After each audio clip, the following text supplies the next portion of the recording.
Alright, so hello everyone.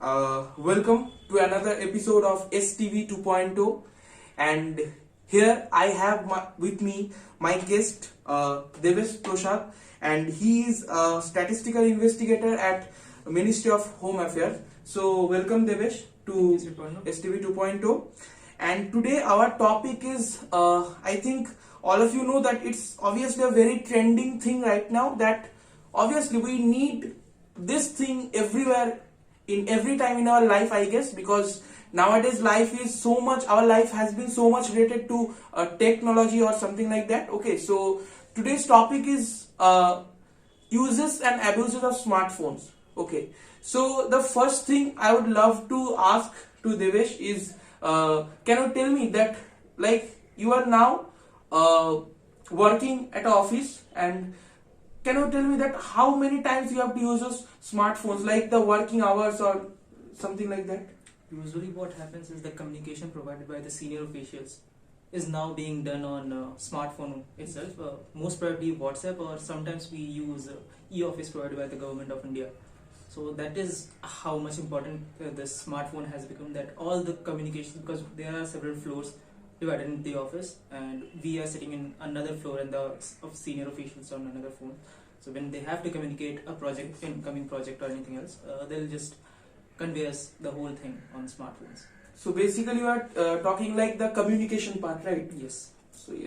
So yes, as I am also a college student, and you can like relate to this, as you have obviously you have also been a college student at a time like during the COVID time, right? Yes. So you have to contact with each other, like with the teachers, the faculties, or our classmates with, and I think many of them didn't have a laptop or desktop at their home, so the most useful gadget was at that time was a smartphone, I think, right? Certainly, after COVID, the lockdown induced a lot of use of smartphone. Yes. Because the physical classes were not there at all, so it became like a revolution that everyone has to use smartphone. In our school, it's must have thing. Like, yeah, it became must have thing. Say for that matter, in our school, the principal, it was the prerogative of the principal and several other teachers that the students were given some Samsung smartphone so that they can study at home. Exactly. Yes. So I would say post COVID, the importance of smartphone has been more so than ever, increased in our day-to-day lives. Even the government has to, arrange a scheme for that, like to provide some amount of money to the students to buy smartphones during that. Certainly, this e-revolution that has come up in the government, for that matter, say when we go to the office, the first thing that we have to do is to punch in the smartphone. So we get a notification in our phone that we are punching into it, and then say we have to apply a leave emergency. If there is a leave emergency, earlier what we used to do is that we will get a piece of paper, we'll have to write application and everything. Now we can just go on a leave and we can apply from the leave from there itself in our smartphones. So that's how important this smartphone has become. Exactly. So he just said about the office works and the smartphones relation. Okay, so with the office works and something more like that. Okay, so now I'm going into something different. Okay, now my question would be something like that. Yes, you talked about the professional context or academics or educational purpose. Now, can we just talk about something different, like also in terms of people's life, like the one who is an influencer? Okay, so obviously people who are living because of a smartphone, okay, like some gamers. Say for that matter, the Gen Z influencers. Yes, the Gen Z influencers. And if I talk about some gamers, okay, during the time of 2019 or 20, the most popular games, the two most popular games were like PUBG and FIFA. Yes. And at that time, like many of the people's earned money through like vlogging or live broadcasting their gamings. Okay, like PUBG was the most popular one at that time, and even Free Fire became much popular into 2022 that time. Okay, so after PUBG got banned. Yeah. So how do you feel like in somewhere it is actually helping people to earn money? Okay, and also at the same time people are getting addicted to the games, like the most important thing I would love to tell is that after PUBG got banned, YouTubers are sharing videos of how to play PUBG even after it got banned. Okay, and people are watching it through smartphones. Okay, without having proper education, people are going to like, yes, I have to play PUBG first and then I will do my studies. Okay, so let's just address the first thing, that is how it has helped the this Gen Z generation, for that matter, to earn a living out of it. People are using smartphones, say vlogging, and people somehow are interested in watching into other people's life. So after that internet revolution, if I can say so, 2018, then when Jio was introduced, yes, free internet, and then 2020 COVID, smartphones became really, really important, and people started making money out of it. Yes. Influencers and gamers, vloggers, yeah. So it became a part of their life as a means to earn money. On the other hand, common people like us, we just delved into this kind of dopamine shots. Yes. That we used to take. We'll be sitting on our phones scrolling reels and YouTube shorts. Even every apps are introducing their ways of like short videos, right? Even YouTube, Facebook, all of them are introducing, and everyone is running towards making this 30-second video, yes, which gives a different kind of dopamine rush to people. Yes, and exactly. What it has done, it has increased the baseline dopamine level of us. Will be 1 hour of scrolling is nowadays not enough for us to reach that level. Exactly. We are satisfied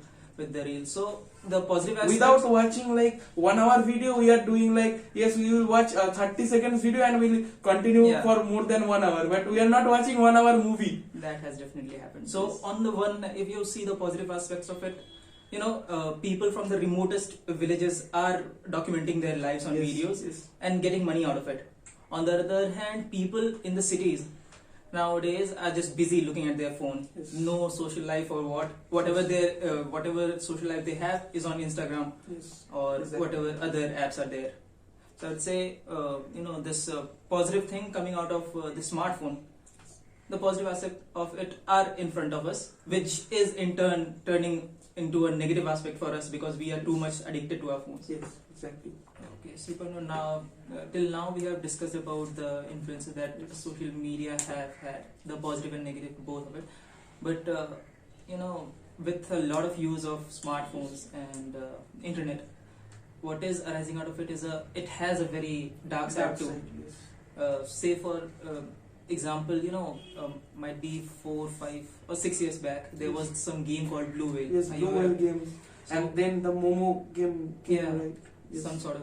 What do you have to say about those aspects of social media? If I talk about my life, so when I was in class 8 or 8th class or 9th class, I used to play a lot of games, and I'm not gonna lie, I used to play the particular game named Free Fire. Okay, at first it started with Clash of Clans, and then I jumped into Free Fire. Okay, so when I started playing Free Fire, I personally realized that yes, I am getting addicted to it. Okay, but still I was unable to leave the game. Like my mom is telling me that don't put all your time in this game. You are not a professional gamer or a YouTuber. Okay, my dad even used to tell me, but what I used to do is like just complete all my tasks as fast as I can, and then I can like play the game in my phone. Okay, so obviously everything has a dark side, and everything like they have their dark side when they control us. Like it's not something like I was controlling the smartphone. It was something like Free Fire is telling me that now you have to keep your studies aside, and now you have to play with me. And one more thing is there. When PUBG it became kind of a thing that every teenager was into PUBG. Yes. There were newses coming out that people used to, kids for that. There was one news from Delhi, I think. Yes. There was a kid who got so enraged that his parent didn't allow him to play PUBG. Yes. He actually went on to kill his parents. Definitely what you said, that the games, they have started to control us. The smartphones have become a controlling thing in our life. Yeah. So I would say definitely this is the dark side of it, that instead of us being in the control of the smartphone, they have become the controller first. And one more thing I would love to include in this topic is like, every game now, they had something like gaming money or gaming currency. Okay, what we used to do is like, Dad, can you please give me 200 or 300 rupees so that we can buy that gaming currency, so we can buy dresses which are only available in those games. Now even you have, I guess that you have also heard the news like they are stealing money from their parents' account. Okay, and one more news, I just can't remember that properly. Like the news was something like a student, he was also a student, and it happened in our locality. He actually like stole something about 2 lakh or 3 lakh amount from her mother's account just to buy I've something. heard that news, yes. Yes, just to buy some gaming currency from that game. So yes, everything has its dark side. Okay, now if I talk about dark side, the first word that comes to our mind is dark web. Okay, Yeah. so now obviously you can also access to dark web using a smartphone. Okay, So how do you think this access to this dark web is an abuse of this internet and tech, obviously? So what is your opinion on that? so my opinion is very simple, that look, if you are able to maintain a proper balance between things, then it will go all the way good. Okay, like if you can't maintain a balance, like if I schedule my life like something like that, I will study for 8 hours, I will watch reels for 30 minutes, and then I will go study again, and I will sleep in time properly. But if that thing doesn't happen, like I'm going to sleep and I'm feeling like, no, I need to watch reels for at least 1 hour, I just want to sleep, but I can't sleep because I didn't watch much reels the day previous day I did. So that's the main problem. The addiction is the main problem. So as I can say that if you keep the thing addiction aside, then everything will go good, I think. Then tell me one more thing. How important is digital detox nowadays? Look, if I talk about now the term is used like digitalization of the world. Okay, so obviously if the digitalization is happening now, I can assure you one thing, like if you go to the villages, people who don't even have food for eating, they at least have a smartphone. Okay, That has become the need of the hour. okay, Yes. so obviously now they are also like, if I go to a village right now, I go to a room, I can see that they are scrolling reels or something like that. Okay, so obviously they can help us like communicating with people. Okay, Yes, they can get news properly. And one more thing that has happened is, the government has been trying to open bank accounts, transfer a lot of money, Yes, yes. a tax benefit transfer to the Yes. people in the villages. So smartphones in a way has been a boom to them, Yes, because they are exactly. able to get the information about the money in their account, Yes. all the information that awareness about the government schemes that are there for them. But the downside of it, as you mentioned, has been that these people in the village, they have been addicted to that. The village life has been destroyed. That they go out, they do farming things and everything. That has become like scrolling on the social media Yes. for hours. So till now we have discussed about the positive and the negative aspects, Yes. the dark side of it, Yes. and how even the people in villages, they have been affected by this. Now, I would like you to suggest something. How do we maintain, according to you, a proper balance between the social media and our lifestyles? How do we exactly, efficiently use the smart device that we have? Now look, as I am a college student and you are also working at an office, I think the one thing that is same between us is that we have to put more hours on laptop than smartphone, right? Yes. Because of projects, you can take projects, because in college we get projects and you in office you also get projects. Now your projects are bigger and tougher or complex than us, but talking about us, then we get projects, we have to study from the PDFs. Okay, I think most of the study materials are available online right now, so yes, we have to do that from like WhatsApp, Google, and we can use we have to use MS apps, okay, Microsoft apps to complete our studies, okay, make projects and something like that. So what I would love to suggest is that, look, as I've already mentioned that I also used to play a lot of games, but when I just entered into like the higher studies part in 11th class and 12th class and then in the college, then it actually got reduced because I have to give a lot of time to my college, to my studies. Okay, So yes, now in recent days, I'm not gonna lie, I actually feel exhausted. Okay, and you can also relate to this. I hope, because when we are working like 8 to 10 hours sitting in front of a laptop, okay, the radiation, The exhaustion coming out of looking at the screen is really tiring. Yes, Of course, exactly. we have to go to the office. Will be, starting from time zero, say 9:30 a.m. onwards. We'll have long projects. Actually, we have to deal with a lot of data.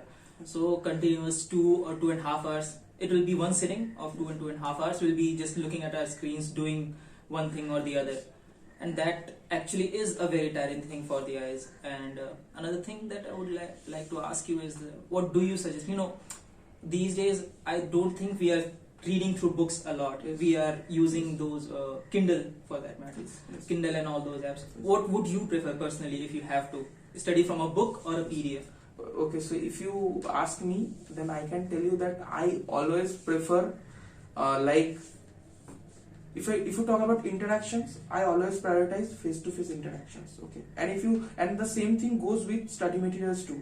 If I don't have a physical copy of it, or rough copy of it, I don't feel very much comfortable with it, because I face the problem during the exam times. Okay, like even if I have a PDF now, as a student, no one is actually like having a lot of money so that they can always print them out. Okay, like 60 pages PDF, 230 pages. Now, a book can be converted into a PDF right now, which is something like a 500 pages and something like that. So obviously we always want, I personally always want like a rough copy of it or a physical copy of it, because it helps me a lot, because I can just read a book for 2 to 3 hours without even looking at something else. Okay, but I can't read constantly looking at a laptop for 5 minutes. Okay, I have to look somewhere else. I have to put water in my face, and then it is done. And while mentioning that, you also mentioned that a lot of